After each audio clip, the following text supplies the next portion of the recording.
The shadows always seemed deeper at night, especially after they took me in, after they whisked me away into the program.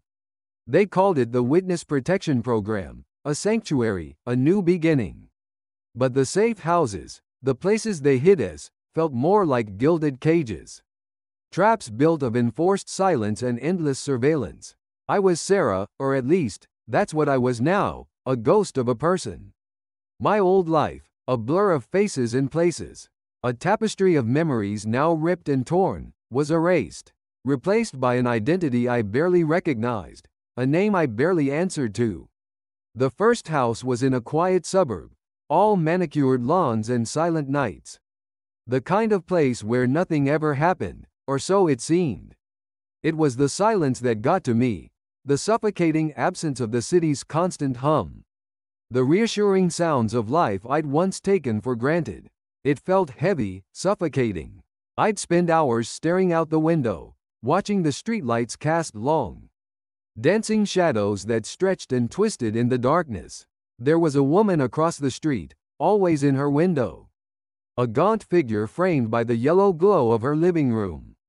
Always watching. I tried to ignore her at first, to convince myself it was just a trick of the light, a figment of my paranoia. But her gaze was a persistent prickle on my skin, a constant reminder that I was never truly alone. One night, I saw her, or thought I did, standing at the edge of my garden. Just beyond the reach of the porch light, a dark figure, swallowed by the darkness, impossibly still.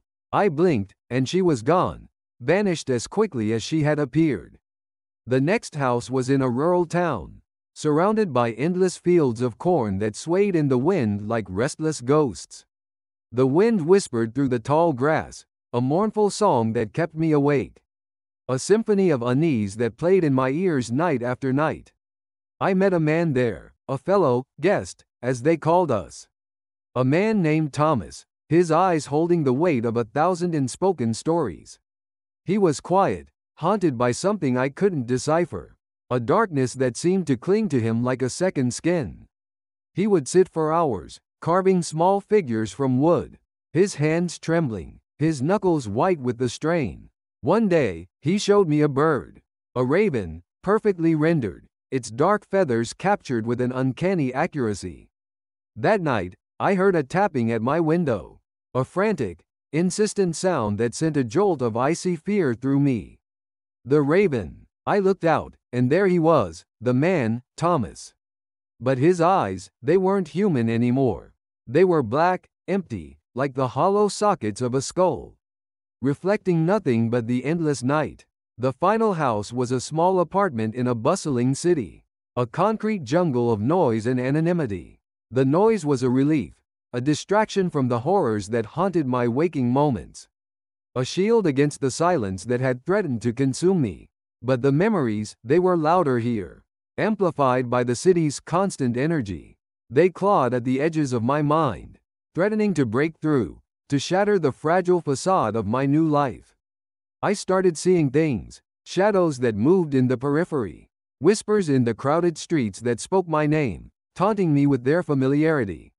One day, I saw my old life reflected in a window. A fleeting image of a face, a familiar smile, a life I could never reclaim. I turned, heart pounding, expecting to see someone.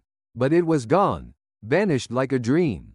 But I knew, deep down, that they were still watching. Still searching, always hunting. The program promised safety, a new beginning, a chance to escape the darkness. But all it gave me was a life in hiding, a constant state of fear, an unending sense of dread. And the shadows were always waiting, patient, relentless, and always, always hungry.